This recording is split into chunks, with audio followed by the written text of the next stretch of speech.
Next bike in the collection, Laverda 750S Carinata. Carinata, of course, meaning fairing in Italian. It sounds much better, Carinata.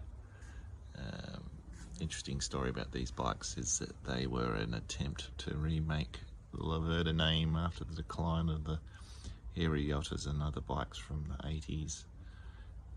Parallel twin 750cc, lots of high-end gear on the bike. You can see the Paley shocks, Brembo brakes.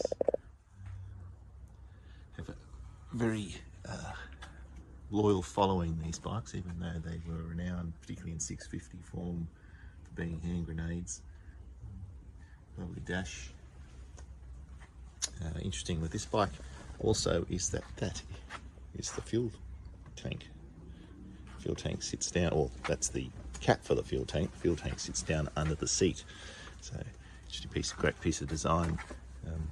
Lovely bike to ride. Very revvy for a 750 twin, high compression twin. And those style features of the 90s, the twin headlights at the front. Laverda 750S.